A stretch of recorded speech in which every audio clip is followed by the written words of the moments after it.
अच्छा ये बताइएगा, गुज़श्ता रात से आपकी वीडियो वायरल है। गरीदा फ़ारूकी साहिबा के प्रोग्राम में पाकिस्तान मुस्लिम लीग नून के इंतहाई सीनियर रहनुमा को आपने कहा कि मैं आपको भी लगाम डालूंगा।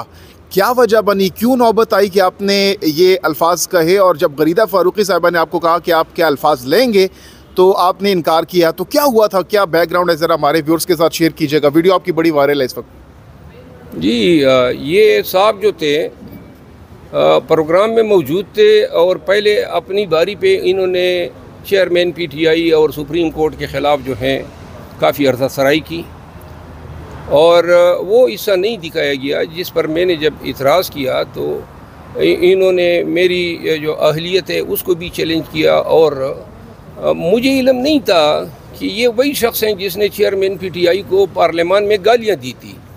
अगर इसका मुझे इल्म होता तो यकीनन मैं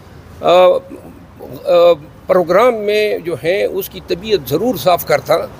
और ये जो मैंने उसे कहा है, शायद मैंने बहुत कम कहा है। वो गरीदा फ़ारूकी ने कहा कि बरगज़ीदा शख्सियत है, उसको ये कहना चाहिए कि सख्त गज़ीदा शख्सियत है। वज़ीर तालीम रह चुके हैं वो। वज़ीर तालीम तो खुद हासिल कर लेते तो अच्छा होता।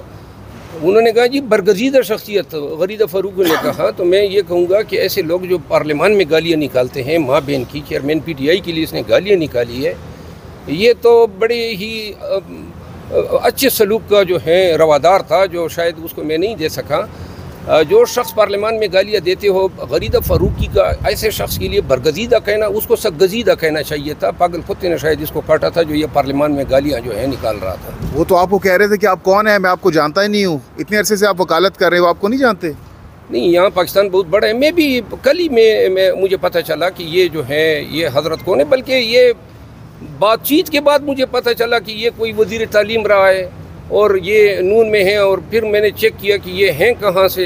इन्हें कहा जी मैंने लॉ की हुई है। ऐसे LLB की डिग्रियाँ लाखों लोगों ने की हुई हैं। लॉ करने से कोई वकील तो नहीं बनता है। मैं इसको कतई नहीं जानता था। ये इस बातचीत से कबल ये वज़ीर तालीम, यहाँ पे तो इतने वज़ीर गुजर गए, अब किस किस वज़ीर को कोई याद रखे। अच्छा, अब आप माशाल्लाह से पहले तो सोशल मीडिया पर आ रहे थे, अब बाकायदा तौर पर आप टेलीविज़न, इलेक्ट्रॉनिक मीडिया की जीनत भी बन रहे हैं।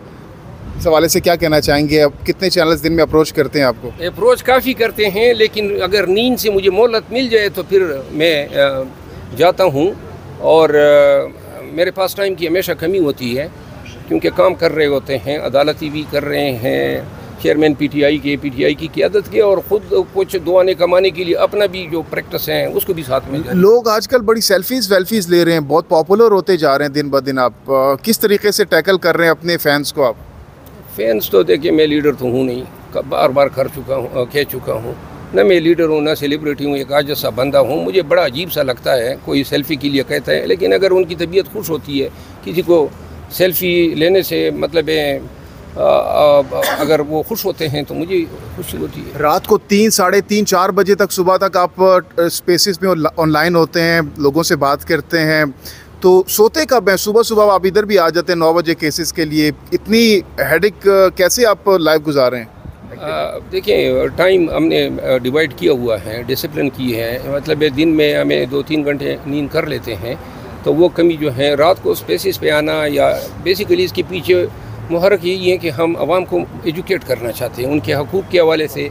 पाकिस्तान तहरीक इंसाफ के साथ जो रवैया सलूक रखा गया है, फिर जो ये नाइंसाफ़ी का दौरा है, इस पे पब्लिक अवेकनिंग की कोशिश होती है। तो जो भी पब्लिक फोरम होते हैं इस पे मैं बात करता हूँ। अच्छा, गुज़श्ता रोज़ आपकी अटक जेल में इमरान खान साहब के साथ मुलाकात हुई है, जज के साथ मुकालमा भी हुआ। इमरान खान को देखकर क्या एहसास हुआ, क्या उनके तासुरात थे? और जज साहब के साथ आपका क्या मुकालमा हुआ अटक जेल में जब समाअत शुरू हुई?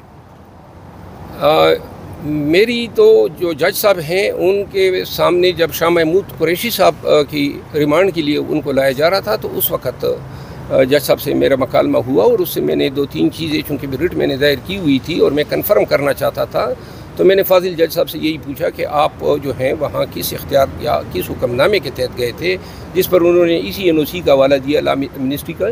और फिर मैंने दूसरा ये पूछा कि आपने कोई कंसेंट दिए, जिसका उन्होंने इनकार किया। फिर तीसरा मैंने ये पूछा कि जो जुडिशल आर्डर आपने किया था, क्या आपने अपने आर्डर को विड्रा किया था या और किसी ने ओवरराइड किया था, जिसका उसने नफ़ी में जवाब दिया। तो लिहाजा इन तमाम चीज़ों की कन्फर्मेशन के बाद आज मैं चीफ जस्टिस साहब के सामने बोला हूँ। क्या इमरान खान की सज़ा मुअत्तल हो चुकी है? बाकायदा अनाउंसमेंट क्या हुआ? शॉर्ट ऑर्डर आप देखो, फैसला डिटेल ऑर्डर नहीं आया, लेकिन जो एप्लीकेशन अलाउ हो जाती है इसका मतलब है कि जजमेंट सस्पेंड हो गई है और बेल ग्रांट हो गई, खान साहब की रिहाई हो गई है एज फार एज तो शखाना केस इज कंसर्न। तो अभी डिटेल ऑर्डर आएगा, फिर पढ़ेंगे, लेकिन देखो इसमें डिटेल ऑर्डर आने की इतनी ज़्यादा ज़रूरत नहीं होती, क्योंकि सस्पेंशन ऐसे ही होता है जिस तरह अदालत कहे मैंने आपको बेल ग्रांट कर दी है, तो बेल ग्रांट हो चुकी है, judgment suspended. Thank you so much.